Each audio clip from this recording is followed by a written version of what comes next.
ඔයාගේ ඇහිබැමත් සිහින් වෙලාද? ඝන ලස්සන ස්වභාවික ඇහිබැම යුගලයක් ලබා ගන්න ආසයිද? එහෙනම් අද වීඩියෝ එක ඔයාට වැදගත් වෙයි.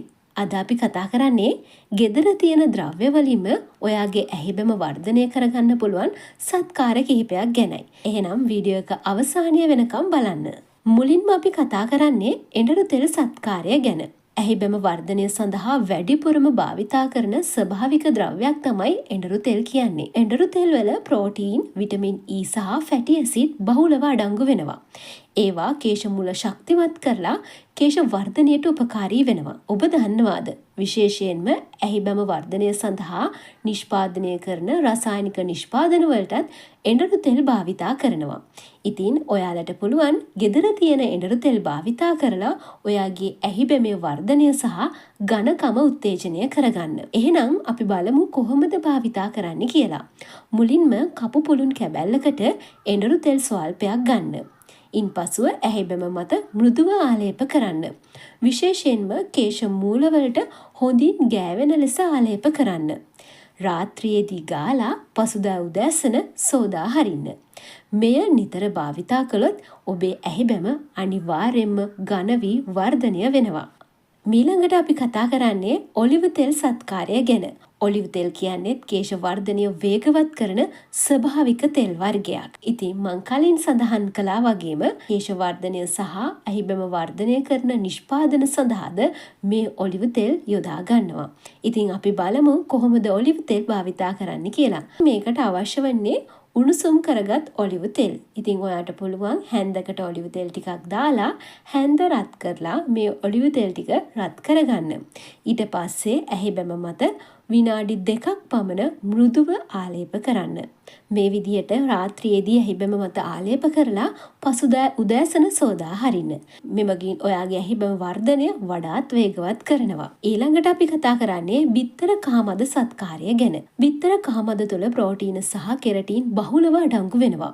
කෙරටින් කියන්නේ කේශ වර්ධනයට අත්‍යවශ්‍යම ද්‍රව්‍යයක්. අපි බලමු බිත්තර කහමදය කොහොමද භාවිතා කරන්න කියලා. බිත්තරයක් ගෙන කහමදය සහ සුදු මදය වෙන් කරගත යුතුයි. අපි මේකට භාවිතා කරන්නේ බිත්තර කහමදය පමණයි. ඉන්පසුව බිත්තර කහමදය හොඳින් මිශ්‍ර කරගන්න. පසුව කප පුළුන් කැබැල්ලකින් ඇහිබැම මත ආලේප කරන්න.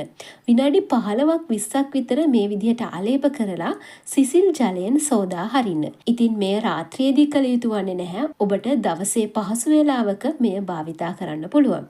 ඒ වගේමයි සතියට දෙවරක් පමණ භාවිතා කළොත් වඩාත් හොඳ ප්‍රතිඵල ගන්න පුළුවන්. ඊළඟට අපි කතා කරන්නේ කෝමාරිකා සත්කාරය. කෝමාරිකා කියන්නේ සමට මෙන්ම කෙස් වලටත් ඉතාමත් හොඳ ස්වභාවික සත්කාරයක්. කෝමාරිකා කේශ මූල පෝෂණය කරලා කෙස් කැඩීම අඩු කරලා ඒ වගේම ඇහිබැම ඝනවත් කරනවා. ඉතින් ඔයාට පුළුවන් කෝමාරිකා ජෙල් ටිකක් ඇහිබැම මත ආලේප කරන්න. විනාඩි 30ක් පමණ තියලා පස්සේ සෝදා හරින්න. ඉතින් ඔයාලට පුළුවන් ඔයාලා ගෙදර තියෙන කෝමාරිකා ගහෙන් කොලයක් අරගෙන ඒකේ තියෙන මදය මේ විදිහට භාවිතා කරන්න. ඊළඟට අපි කතා කරන්නේ පොල් තෙල් සත්කාරය ගැන. පොල් තෙල් තුල ෆැටි ඇසිඩ් සහ විටමින්ස් බහුලව තියෙනවා. මේවා කේශ වර්ධනය වේගවත් කරනවා. නිින්දට පෙර පොල් තෙල් ස්වල්පයක් ගෙන ඇහිබැම මත ආලේප කරන්න. ඊට පස්සේ පසුදා උදෑසන සෝදා හරින්න. ඔයාගේ ඇහිබැම වර්ධනය සහ ඝන කරගන්න මේ සියල්ලම කළ යුතු වන්නේ නැහැ.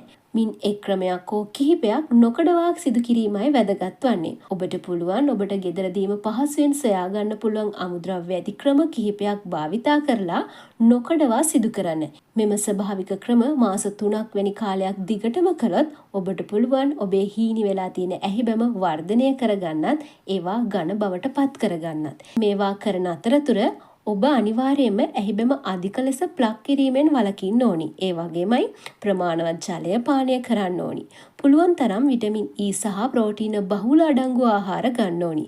ඒ වගේමයි නිින්ද ප්‍රමාණවත් විදිහටත් ලබා ගන්න ඕනි. මෙම ස්වභාවික ක්‍රම සියල්ලම කිරීමට වඩා එක් ක්‍රමයක් හෝ ක්‍රම කිහිපයක් නිතරම නිවැරදිව භාවිතා කිරීමයි වැදගත් වන්නේ. එවිට ඔබට ඝන ඇහිබැම යුගලක් ලබා ගන්නට පුළුවන්. ඔයාට මේ වීඩියෝ එක වැදගත් වුණා නම් ලයික් කරන්න, ෂෙයා කරන්න, අපේ channel එක subscribe කරන්නත් අමතක කරන්න එපා.